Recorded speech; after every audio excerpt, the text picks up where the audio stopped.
Quero falar com vocês nessa noite sobre avivamento. Todo o avivamento que aconteceu no mundo, depois de Atos 2, eles tiveram origem em um avivamento pessoal. Ou seja, alguém com sede de Deus, alguém que queria mais de Deus, começou a buscar mais o Senhor, alguém que olhou para a sua situação ou para a situação da igreja naquele determinado momento e pensou consigo mesmo, Deus pode fazer mais. Sabe, eu não sei quanto a vocês, mas eu tenho vivido a minha vida inteira com essa sensação de que Deus pode fazer mais. Amém. Eu sei que as circunstâncias, e especialmente quando a gente vai ganhando alguma idade, as circunstâncias da vida fazem a gente querer, fica quieto. É assim mesmo. Não, se acostuma, fica assim mesmo. Só que não é verdade, irmãos. Esse é um processo que o inimigo tenta impor a nós. O diabo é oportunista. Então, ele toma caso do nosso cansaço, ele toma caso dos anos que nós vamos enfrentando, das nossas decepções, das nossas lutas, de quantas vezes nós apanhamos, e aí a gente vai falando assim, vamos deixando isso para lá. Isso dá muito problema. Eu já mexi com esse negócio de avivamento, dá muito problema, pastor. Dá problema na igreja, é um problema sério, dá divisão, tem gente que não gosta, é uma luta, o inimigo levanta, às vezes, vizinho para arrumar problema com a igreja, é tanta dificuldade, é justamente por isso. Irmãos, há um conceito errado em meio, não todos, mas em meio de uma grande parte do povo de Deus, de que são várias vertentes. A primeira vertente é, se é de Deus, tem que dar certo e tem que correr tudo bem. Eu não sei de onde que eles tiraram essa ideia. Porque na Bíblia a gente está cheio de coisas de Deus e que deu muito errado, e que deu muito problema, e que foi muita luta. Exemplo, reconstrução dos muros de Jerusalém. Quem tem dúvida que era de Deus aquela obra? Era de Deus, era uma obra de Deus. Neemias estava lá, era copeiro do rei, ele estava lá um pouco macambúzio, e o rei percebeu que ele estava um pouco cabisbaixo, e o rei falou, o que está vendo, Neemias? Não, a verdade é que a minha terra lá, a cidade dos meus pais, está tudo queimado, quebrado. Não, você vai lá reconstruir. E Neemias foi. Deus deu a ele graça, o rei deu cartas para ele foi, estava tudo parecendo, estava tudo bem. Irmãos, quantas vezes aquela obra parou? Sambalate, Tobias ameaçava, olha, nós vamos aí, vai passar uma raposa, vai derrubar esse muro aí, ó. E eles lutando, eles tinham que construir com uma mão e com a outra eles seguravam a espada. Porque era uma batalha, mas era a obra de Deus. Então, a obra de Deus, ela é sempre com esforço e com batalha. Ela não é uma coisa assim simples. Por quê? Paulo mesmo escrevendo aos Coríntios, na primeira carta, no capítulo 16, ele fala assim, olha, uma porta grande e eficaz se me abriu, mas o que há? Há muitos adversários. Então, o que acontece? A obra de avivamento que Deus quer fazer na gente, claro, há muitos adversários. Por que há muitos adversários? Porque o diabo sabe que se a sua brasa começa a acender, essa brasa vai fazer com que a brasa de outros também se tornem acesas. E aí vai começar um fogaréu que ninguém apaga mais. É esse o processo. Então, todo o esforço do inimigo é fazer o quê? Que a igreja fique só. Sabe sai aquela fumacinha, assim, uma fumegando, aquela fumacinha. Mas não sai o fogo. E coloca na cabeça da gente, isso dá muito trabalho. Isso dá muito problema. Não, vai ter demônio caindo, eu não quero ver esse negócio, não. Eu não gosto desse tipo de trabalho. Já viu isso? Alguém fala, é a ação do Espírito Santo. Eu não gosto desse tipo de trabalho. Como assim? Então, nós precisamos de um avivamento pessoal. Eu preciso de um avivamento pessoal. Você precisa de um avivamento pessoal. O avivamento pessoal é uma experiência com Deus. E não importa quantas experiências você já tenha tido. Você pode ter tido 200.000 experiências, mas pode chegar a um ponto como Jonas, de sentar debaixo de um pé de abóbora e falar assim: Deus, tira a minha vida, porque eu estou cansado desse negócio. Mas profeta de Deus, com tantas experiências, e está ali sentado desanimado, falando: tira a minha vida. Ou ainda como Elias, entra numa caverna e fala assim: vou dormir. Melhor que eu faça é eu dormir. E fica lá dormindo, a ponto do anjo chegar. Irmãos, eu nunca tive esse privilégio de um anjo me catucar de noite e falar assim: acorda e come. Você já teve esse privilégio? Um anjo te catucar de madrugada e falar assim: ó, acorda, está ali ó, o pão fresquinho ali, o negócio assado ali, você... Eu nunca tive esse privilégio. Elias teve esse privilégio. Diz que ele comeu, deitou de novo e dormiu de novo. Olha que coisa. Que ponto que ele chegou. Um homem que enfrentou 400 profetas de Baal e mais os 450 do poste ídolo, ele estava arrebentando. Mas uma mulher falou para ele: façam-me os deuses tanto se amanhã, a essas horas, eu não te fizer a mesma coisa que você fez com os meus profetas. Aí ele, correu e se escondeu na caverna e falou: Senhor, me leva, Senhor, porque, olha, mataram os teus profetas, acabaram com tudo e só fiquei eu. Deus falou: não, meu filho, não é só você não, tem 7.000 que não se dobraram a Baal. Sabe o que o diabo faz? Faz a gente acreditar que só tem a gente, só a gente está passando isso na vida, só acontece comigo. Meu Deus, eu nasci com um azar danado, tudo de ruim acontece comigo. É isso que o diabo faz a gente acreditar. Uma briga, uma batalha que é espiritual, começou lá no céu, ele vem para cá e fala assim: é você. Eu? Mas eu nem estava lá no céu. Não, é você que é o problema. Não, irmãos, o problema é o diabo. Mas glória a Deus, que Deus tem avivamento para nos dar. Amém? E é sobre isso que eu quero falar nessa noite. Olha só, quando o avivamento pessoal acontece, algumas coisas acontecem. Eu quero colocar aqui para a gente ler no Salmo 51, versículo 12 e versículo 13. Salmo 51, versículo 12 e versículo 13. Olha o que acontece quando o avivamento pessoal acontece. Diz assim: torna a dar-me a alegria da tua salvação. Quando o avivamento pessoal acontece, volta a alegria da salvação. Aleluia. A gente pode dizer: não, eu tenho... Não, você perdeu a alegria da salvação. Você não tem aquela alegria de quando você conheceu o Senhor e tinha uma bibliazinha que você ficava ali fissurado na Bíblia o tempo todo e tinha: irmão, nós vamos orar na casa de fulano. Eu vou também. Às vezes, irmãos, os irmãos falam assim: esse irmão gruda, né? Ele gruda assim mesmo.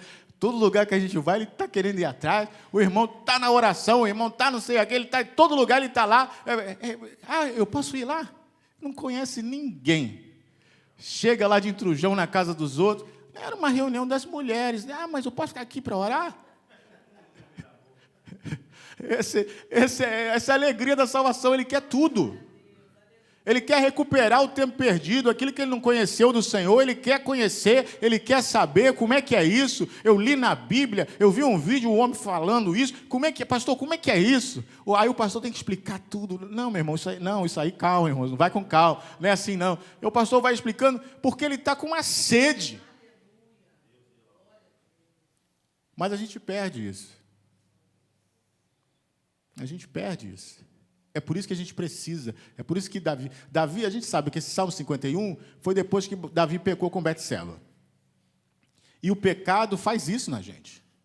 Ele tira a nossa alegria, ele tira a nossa graça. E aí ele pede: Senhor, torna-me a dar a alegria da tua salvação. Aquela alegria que eu tinha quando eu te conheci. Quando tudo era novidade. Quando o irmão falava assim, irmãos, eu me lembro, irmãos, eu escutava, naquela época não tinha nem CD, né? Não tinha CD ainda. Não tinha CD, nem internet, não tinha nada disso. Eu escutava na rádio. Tocava na rádio. A introdução da música num programa de um pastor. Eu ficava esperando o programa começar para ouvir a introdução da música e tocava 2 segundinhos da música. Jesus te entroniza. Meu Deus, que música maravilhosa, meu pai. Oh, meu Deus, que unção nessa música. Eu ficava esperando. Hoje a gente canta, vai cantar essa música velha de novo. Jesus te entrou. Perdeu. Sim, interferência, aquela... A rádio não sintonizava direito, e a gente, meu Deus, eu estou gravando. Hoje em dia a gente tem tudo, tem internet, tem televisão, bota televisão na sala, no quarto, no banheiro, na cozinha. Por onde ele vai passando, a televisão vai ligando e vai falando com ele, mas ele... Irmãos, isso tudo é para a gente ver que a gente precisa de um avivamento pessoal. De um renovo no nosso relacionamento com Deus. Será que é possível isso? Será que é possível a gente ter a mesma empolgação, o mesmo desejo que a gente tinha pelo Senhor logo do início? Será que isso é possível? Ou será que não é? Não, isso é quando eu era novo. É assim mesmo, pastor. Eu também, da minha esposa, eu era muito apaixonado. Depois a gente vai ficando velho, né?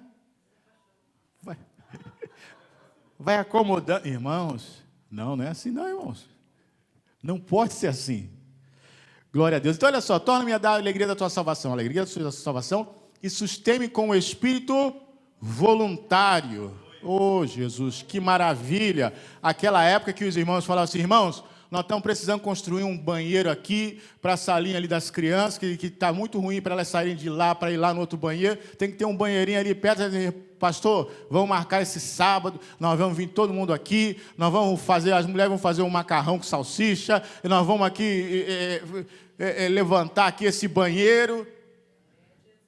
E levantava. Não era assim, pastor? Né? Ó, irmãos, vai ter que virar a laje. Não, já chamei até o vizinho. Aí vinha os vizinhos, os cachaceiros do botequim, vinha todo mundo. Não, vamos virar a laje. Todo mundo vai virar a laje na igreja. Era uma maravilha. Espírito voluntário. Hoje em dia, às vezes nem pagando, irmãos. Às vezes nem pagando. Irmão, eu vou pagar, né? Quanto que o senhor vai pagar? Irmão, a gente pode pagar isso. Pastor, eu vou ver aí, pastor, vou ver a agenda, que eu estou com umas coisas aí para fazer, mas eu entro em contato com o senhor. Irmãos, nós precisamos de um avivamento. Precisamos. Não é tempo, não é dinheiro, não é nada disso. É o nosso coração. Não é nada, não tem nada disso. A gente pode botar a culpa em qualquer coisa, dizer que a vida hoje é corrida, mentira. A vida no passado também era corrida. Meu pai e minha mãe tiveram 10 filhos. Imagina a vida corrida deles. Não é verdade? As pessoas hoje têm às vezes tem meio filho e está falando que...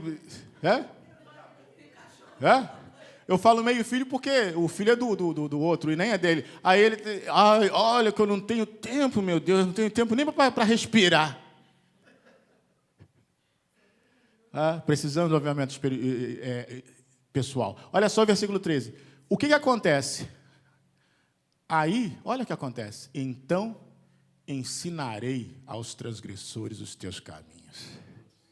Irmãos, o evangelismo ocorre naturalmente quando há um avivamento pessoal. Naturalmente. O pastor não precisa ficar brigando. Irmãos, vamos falar de Jesus. Irmãos, vamos pregar para esse mundo. Não. O seu coração, ele vai queimar por isso. Enquanto você não falar com alguém, enquanto você não manifestar aquilo para alguém, você vai falar, não estou bem. Eu não lembro muito bem qual foi o evangelista do passado que tinha o costume de estar falando de Jesus sempre. Um dia ele esqueceu e saiu, foi dormir, já estava tarde, ele, meu Deus, eu não falei de Jesus. Ele voltou para a rua, pegou o guarda-chuva, estava chovendo, e aí ele ficou na esquina esperando passar alguém para ver se ele podia falar de Jesus para alguém. Imagina, você deitado já, pronto para dormir, e aí você lembra, não falei de Jesus para ninguém hoje. Não, vou voltar para a rua para falar para alguém. Ele foi lá. E aí passou um homem, ele ofereceu carona debaixo do guarda-chuva e foi conversando com aquele homem. Aquele homem se converteu. E dizem que aquele homem foi o homem que pregou para o Billy Graham. Você imagina só? Então, se aquele homem fizesse falar, deixa para amanhã, eu já estou deitado mesmo, amanhã eu prego para 2. Não é hoje, irmãos, é hoje. Não é amanhã, não. É hoje. Então, ensinarei os transgressores os teus caminhos, e o que vai acontecer? Os pecadores a ti se converterão. Não é talvez, não, irmãos. Talvez alguém se converta, talvez alguém venha para Jesus. Não, eles vão se converter. Então, quando há esse caminho, irmãos, começa em nós. Começa na gente. Às vezes a gente fica reclamando dos outros, fala assim, poxa, fulano não ajuda, fulano não quer nada. Começa em você. Se derrama na presença de Deus, busca o Senhor, esquece dos outros. Deixa o outro, faz você, busca você, pede ao Senhor você, se relaciona com Deus você, lê a palavra você, sabe, a gente tem muito isso de transferir a carga para o outro. Não está acontecendo por causa do outro, não está acontecendo por causa do outro, por causa se fosse outro lugar. Eu não esqueço do avivamento de Éfeso. Você conhece o avivamento de Éfeso? Diz que Paulo foi pregar lá. E algo aconteceu. As pessoas se converteram de tal maneira que começou a causar um prejuízo na economia. Né? Porque lá havia aqueles que faziam nichos para a deusa Diana. E eles começaram a não trabalhar mais. E aí eles falaram, vai acabar o nosso negócio aqui, porque as pessoas não estão fazendo mais nicho para a deusa Diana, estão deixando de adorar a deusa Diana.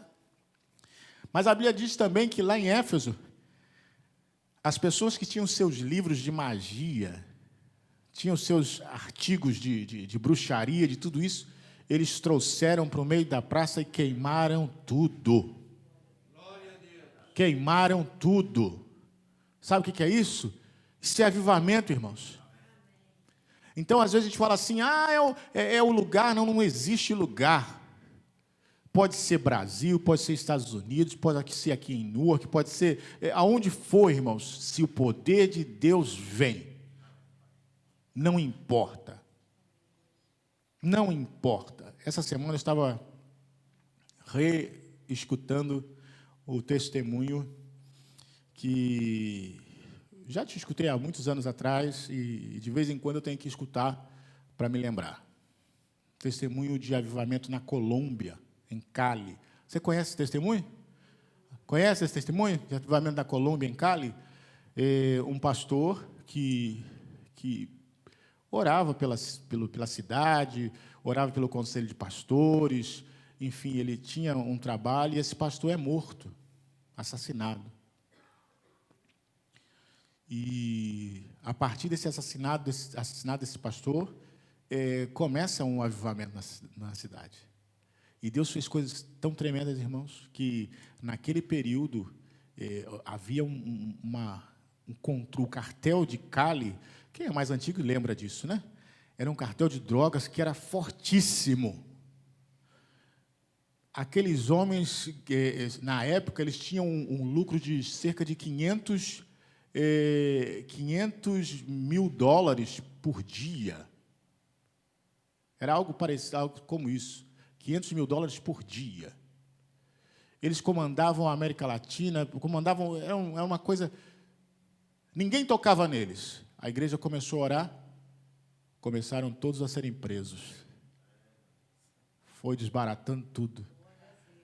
foi acabando a violência. Olha, uma cidade que morria 15 pessoas, no mínimo, por dia. Registrou vários dias sem nenhum assassinato. Nenhum assassinato. Você sabe o que é isso? Resultado do avivamento da igreja. Mas começou como homem. Deus falou para ele, olha, vão te fazer um grande mal. Mas disso vai vir o avivamento. Deus falou isso para ele. E um dia, ele indo para uma reunião, ele indo com as filhas, a filha falou, não, pai, a gente te leva até lá. Ele falou assim, não, pode me deixar aqui que eu vou andando. O senhor não quer? A gente leva o senhor até lá a porta. Ele falou, não, não precisa, eu vou ficar aqui mesmo, eu vou andando. Ele desceu e foi andando. Quando ele chegou mais à frente, na esquina, um homem, um vizinho lá, que o diabo colocou na cabeça dele, foi lá e atirou no pastor e matou o pastor. Mas, a partir daquele momento, Deus desencadeou um avivamento tão grande naquele lugar. Uma coisa tão tremenda. Irmãos, semente de avivamento, sempre tem que ter alguém que começa a orar. Alguém que começa a pedir, Deus, faz na minha vida. Faz na minha vida. Faz em mim. Então ensinarei os transgressores os teus caminhos e os pecadores a ti se converterão. Olha só que coisa tremenda. Avivamento é vivificar. Mas eu não estou morto, pastor. Mas algumas coisas morrem em nós. Morre a nossa paixão pelo Senhor, morre a nossa vontade de orar, morre a nossa vontade de conhecer mais de Deus. Quantas vezes eu já ouvi crentes assim, falar assim, eu não vou na escola dominical porque eu já sei tudo. Sabe tudo? Eu fico impressionado, eu falo assim, eu não sei tudo. E parece que quanto mais eu estudo, eu não sei nada, quanto mais eu vejo, meu Deus, mas isso eu não sabia. Eu olho uma coisa, meu Deus, mas isso eu não sabia. Meu Deus, mas isso eu não sabia. Mas tem gente que vai dizer, não, eu já sei tudo, eu não preciso ir. O pastor vai começar um estudo, sobre Romanos, eu já sei tudo. Sabe? Que maravilha. Irmãos, nós precisamos ter o nosso coração aquecido. João Wesley conta a experiência dele no seu diário, que ele foi a uma reunião sem vontade. Estava muito cansado, mas ele foi assim mesmo. E lá alguém estava lendo sobre a carta de apóstolo Paulo aos Romanos, e ele disse que ele sentiu o coração dele estranhamente aquecido. Ele escreveu assim porque ele era britânico, então ele era bastante econômico assim, com as palavras, assim, bem comedido com as palavras. Ele foi visitado pelo Espírito Santo. Ele sentiu realmente que os pecados dele haviam sido perdoados. Ele chegou em casa, orou pelo seu irmão, estava doente e o irmão foi curado. Ele começou a pregar e as pessoas começavam a cair. Irmãos, ele começou a pregar e as pessoas caíam, alguns no poder de Deus, outros endemoniados e eram libertos, alguns recebiam o batismo com o Espírito Santo. Mas sabe como é que ele pregava, irmãos? Ele pegava o texto. Ele não era esse pregador, joga capa, não, irmãos. Ele pegava a pregação dele escrita que ele levava e lia a pregação dele. E as coisas aconteciam. Sabe o que é isso? É o poder de Deus. Não é a forma. Tem gente que fala assim, eu gosto muito desse pregador, que esse pregador é ungido, porque ele grita. Grito não é unção, irmãos. Tem muita gente se impressionando com show pirotécnico. Entendeu? O pregador que solta fogos, que faz pirueta, que vai aquilo outro. Isso é um homem de Deus tremendo. Não, irmãos, não é homem de Deus, não. É Deus no homem. Se não for Deus no homem fazendo, pode gritar, pode pular, pode ser o que for, pode fazer um show tremendo, ser impressionante. Porém, não tem vida nenhuma. Muitas vezes, você pode não falar, pode simplesmente ler. Irmãos, eu vou ler aqui. Eu me lembro do avivamento no Alasca. Começou um avivamento lá. Os crentes estavam orando há muito tempo. E alguma coisa parecia estar travada. Um dia, eles estavam no lugar, reunidos, estavam orando. E o aparelho de som da igreja estava desligado, estava tudo desligado, estava fora da tomada. E eles estavam orando, e o irmão perto da porta, orando, disse a seguinte frase: Pai, o Senhor prometeu. Ele só falou isso. Irmãos, começou Eles falaram que era como se fosse um som. Eles olharam foram conferir se o equipamento estava ligado, alguma coisa, estava tudo desligado, fora da tomada, mas parecia que era uma turbina de avião. Um barulho como uma turbina de avião. Aquilo começou a tremer o templo, e veio o Espírito Santo, e o Espírito Santo começou a derramar sobre eles, e eles começaram a falar novas línguas, começou um estrondo, uma coisa tremenda, e sabe o que aconteceu? Naquela vila que eles moravam, havia muito abuso, né? As mulheres eram abusadas, um consumo de álcool extremo, muita gente que ficava caída, às vezes, pelas ruas, por causa da bebida. Era uma situação muito terrível. O avivamento chegou e mudou tudo. Mudou tudo. Até mesmo a cadeia, a prisão, não foi mais usada. Ficava vazia, porque não tinha mais delito. Aleluia. Aleluia. Ou ainda, eu me lembro do avivamento de Evan Roberts, lá no país de Gales. Já ouviu falar? Irmãos, também era uma situação terrível. Eles viviam numa situação de muita dificuldade naquela época, e trabalhavam nas minas de carvão. E Deus começou um avivamento de uma forma tão extraordinária. Olha o que aconteceu. Pasme. Os cavalos tiveram que converter os ouvidos. Como assim, pastor? Vou explicar. Os trabalhadores das minas levavam as cargas assim com os cavalos. Então, eles eram acostumados a conduzir os cavalos aos palavrões. Quando eles se converteram, eles não usavam mais os palavrões. Aí os cavalos não sabiam mais obedecer. Eles tiveram que ensinar os cavalos tudo de novo, porque os cavalos não obedeciam os comandos. Isso é um avivamento, irmãos. Isso é um avivamento, converteu a linguagem dos homens. Sabe, isso é coisa maravilhosa. É isso que Deus faz. Então, olha só, mais um texto aqui para a gente. Salmo 85, versículo 6. É uma pergunta aqui. 85, versículo 6. Não nos tornarás a vivificar-nos, para que o teu povo se alegre em ti? Eu faço essa pergunta ao Senhor. Senhor, o Senhor não vai tornar-nos vivificar, para que teu povo se alegre em ti? Irmãos, sem esse avivamento não há verdadeira alegria em Deus. Você sabe o que significa júbilo? Muitas pessoas não sabem, nunca tiveram júbilo na vida. Irmão, júbilo não é ficar contente porque um time ganhou, não é isso, não. Júbilo é uma coisa explosiva. Ninguém segura júbilo. É uma alegria tão grande, uma explosão tão grande de alegria. A maioria das pessoas morre sem nunca ter tido isso. Nunca.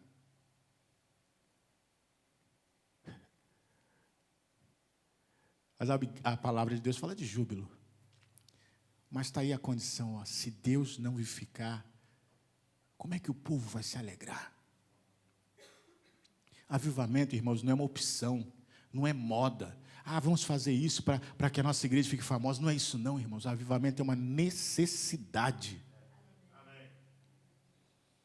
Não é moda, vou fazer porque, sabe, todo mundo está aí buscando, agora a onda é buscar o avivamento. Não, é uma necessidade no crente. Aviva, ou então eu não tenho mais jeito de estar nesse mundo. Aviva, ou então não sei como é que vai ser. Senhor, faz alguma coisa, porque se não for assim, eu não sei como é que vai ser. Olha só, Isaías 32:15. Isaías 32:15 fala de um momento que, até que se derrame sobre nós o Espírito lá do alto, Então, o que vai acontecer? O deserto vai se tornar em campo fértil, e o campo fértil vai ser reputado por bosque. Aleluia, aleluia. Aquilo que era deserto na nossa vida vai ser um campo fértil. A minha vida espiritual era deserto. Meu casamento é deserto.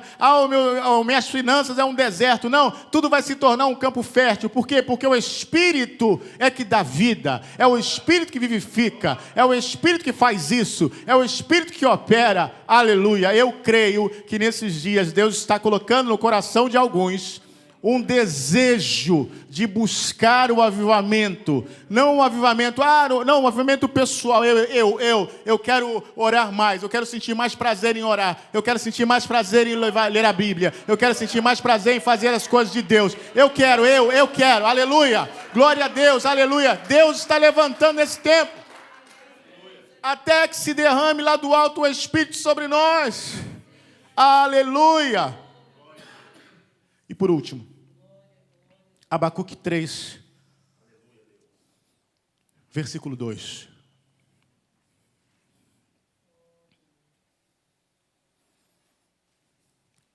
Olha o que Abacuque diz: ouvi a tua palavra e temi. Quantas vezes você ouviu a palavra do Senhor e não temeu nada? Quantas vezes a palavra do Senhor entrou no ouvido e saiu pelo outro? Quantas vezes você ouviu a palavra do Senhor e não deu atenção? Mas Abacuque diz aqui: eu ouvi a tua palavra e temi. Eu não desconsiderei a tua palavra, não. Eu tomei a tua palavra como séria. E aí, eu fiz um pedido: aviva, ó Senhor, a tua obra. Aviva a tua obra. Sabe, uma coisa que eu aprendi já há muito tempo é que a obra é de Deus. E a gente, como pastor, às vezes a gente toma a obra como se fosse nossa. E às vezes a gente quer fazer até alguma coisa que Deus não está fazendo. Isso é normal, porque a gente tem o zelo, né? Como diz a palavra, o zelo da tua casa me consome. A gente quer fazer, porque a gente quer ver o progresso. Mas entenda, a obra é de Deus. Se Deus não fizer, ninguém faz. É o Salmo 127. Se o Senhor não edificar a casa, em vão trabalham os que a edificam. Nosso trabalho é vão, se o Senhor não estiver edificando. Então, irmãos, o que nós precisamos? Nós precisamos que o Senhor, tudo é com Ele. Essa mensagem que eu estou pregando hoje não é porque simplesmente eu quero, é por causa do Senhor. Sabe, quando nós viemos para cá, o tempo todo nós estivemos orando: Senhor, qual é o teu propósito? Qual é o teu propósito? Para cá, para os Estados Unidos, né? Qual é o teu propósito? Porque, ok, o Senhor fez, a gente chegou, mas qual é o teu propósito? O que o Senhor quer? Porque eu não entendo, irmãos, na minha vida eu não aceito isso. Vou morar lá por morar, vou morar lá para trabalhar, vou morar... Eu não entendo assim. Eu entendo que Deus tem algum plano. Se eu vou para lá ou se eu vou para cá, Deus tem algum plano. Não é uma coisa, não, eu que quis, eu que decidi. Isso não existe na minha vida, nem na vida de Simão. A gente não é assim. A gente sempre trabalhou para o Senhor, desde a nossa adolescência. E sempre foi debaixo de oração, perguntando: Senhor, o que o Senhor quer? E quando nada está acontecendo e fica tudo parado, a gente fica falando assim: Deus, é isso mesmo que o Senhor quer? Que nada aconteça, que fique tudo parado? Que nada mude? Mas, sabe, esses dias Deus tem colocado algo no nosso coração sobre avivamento.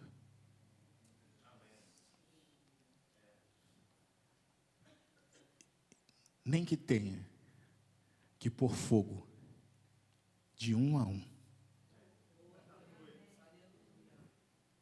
Olha, não dá para incendiar todo mundo, então vamos incendiar um a um. Vamos incendiando um aqui, incendiando outro ali, vamos incendiando outro aqui, e quando vê, está uma fogueira.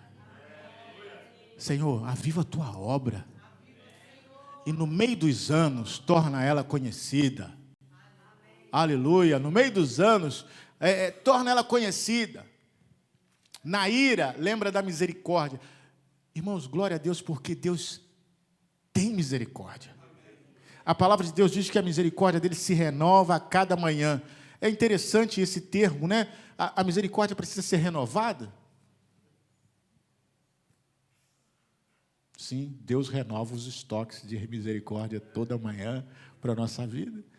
Aleluia. Então o coração de Deus está inclinado para que a gente conheça mais dele, para que a gente receba mais dele, para que a gente tenha mais dele, para que esse lugar pegue... com uma última história. Uma igreja estava reunida e estavam orando e algo maravilhoso estava acontecendo, um mover de Deus tremendo e uma coisa tremenda no culto acontecendo.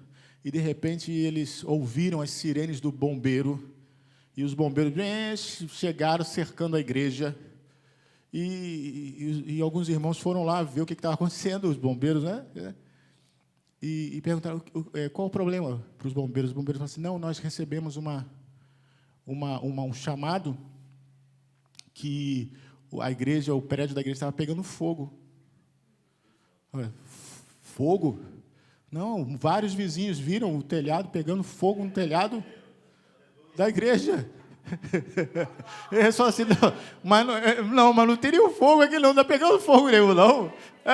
Irmãos, a oração estava tão intensa, a presença de Deus estava tão intensa, que os vizinhos estavam tendo visões do lado de fora e vendo a igreja pegando fogo. Mas era fogo do Espírito Santo, era fogo de Deus. Irmãos, é isso que Deus tem para nós. Sabe, tem uma coisa que se chama evangelismo da glória. Já ouviu falar? Evangelismo da glória? Vou falar para vocês. É quando a glória de Deus se torna tão grande que as pessoas vão simplesmente caindo lá fora. No estacionamento já vão chorando. Já vão entrando ajoelhados, falando, meu Deus, me perdoa, meu Deus, eu quero o Senhor. Sabe, pessoas às vezes a 2 quarteirões da igreja chorando, vão passando e começam a chorar, não sabem o que está acontecendo. E Deus fala, ou então alguém fala assim, olha, eu estava em casa, assistindo televisão, de repente, eu senti algo no meu coração e me disseram assim, vai para aquela igreja lá. E eu levantei e vim para cá. Irmãos, isso é evangelismo da glória, quando a glória de Deus se manifesta de uma forma tão grande que as pessoas não resistem. Sabe, a gente às vezes luta, eu não estou falando, desculpa, irmãos, para mim também, a gente fica chateado, a gente luta, as coisas não acontecem, a gente fala, meu Deus do céu, mas por que não acontece? Irmãos, é o Senhor quem opera. Eu creio que Deus pode fazer isso aqui. Eu creio que Deus pode fazer nas nossas vidas. Eu creio que Deus pode fazer nessa cidade que as pessoas não dão muita coisa por ela, essa cidade que as pessoas dizem assim, pastor, nós estamos aqui orando há muitos anos. Nós estamos, é isso que eu escuto aqui. Eu já estou aqui há muitos anos. Essa cidade é assim mesmo. Vem gente, vai embora, vai e volta. É isso assim mesmo. Irmãos, não, Deus pode fazer. Deus já fez, irmãos, em lugares muito piores. Muito piores. As pessoas tinham um coração muito mais duro. Por último, nós vamos orar. Tem o testemunho da... Não sei se você conhece ela, Maria...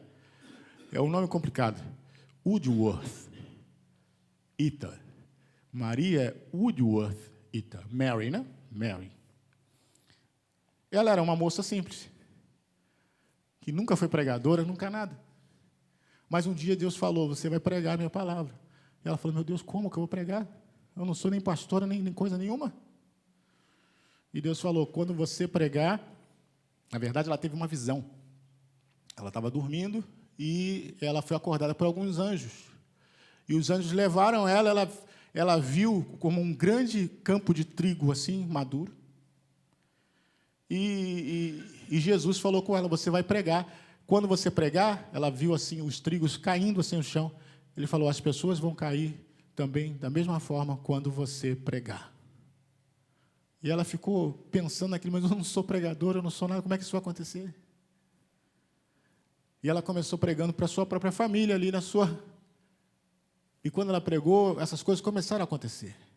Mas um dia ela foi numa cidade chamada para ir pregar, e essa cidade era chamada de a Caverna dos Demônios.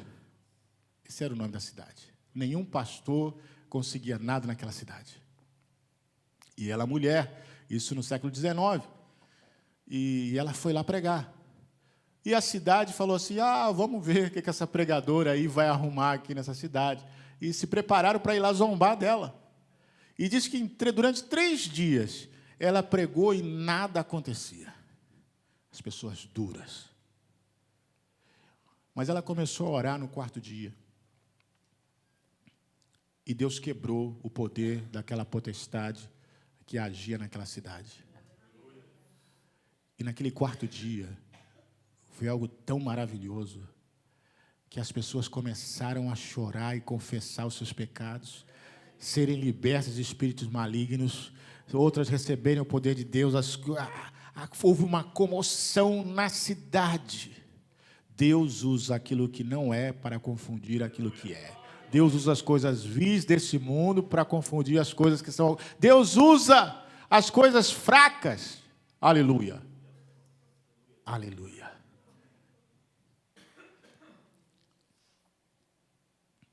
Um dia, Deus vai usar. Não pense você, eu? Por que Deus me usaria? Ele pode usar qualquer um de nós. É só você abrir e falar, Deus, eu quero mais. Deus está procurando vasos para derramar o seu azeite. Deus está procurando. Não são pessoas capacitadas, não, irmãos. Deus está procurando pessoas disponíveis. Porque tem muita gente capacitada que nunca vai ser usada por Deus, porque não está disponível. Mas tem gente que talvez não tenha habilidade nenhuma. A evangelista Kathleen Kuhlman, que faleceu já há alguns anos, foi muito usada por Deus. Ela conta e diz assim: Deus me usou porque eu não tinha talento nenhum. Imagina, eu não tinha talento nenhum. E Deus me usou. E conta uma história que ela estava pregando num estádio, e tinha muita gente, Deus houve um mover de Deus, mas para ela poder sair, como tinha muita gente, era sempre difícil sair dos lugares, ela foi passar pela cozinha, para poder sair pelos fundos. E quando ela atravessou a cozinha, os cozinheiros, os garçons, as pessoas que estavam na cozinha começaram a cair e se ajoelhar e chorar e pedir perdão a Deus. Irmãos, isso é quando alguém que reconhece que não é nada e diz, Senhor, eu não sou nada, mas o Senhor pode fazer qualquer coisa através de mim.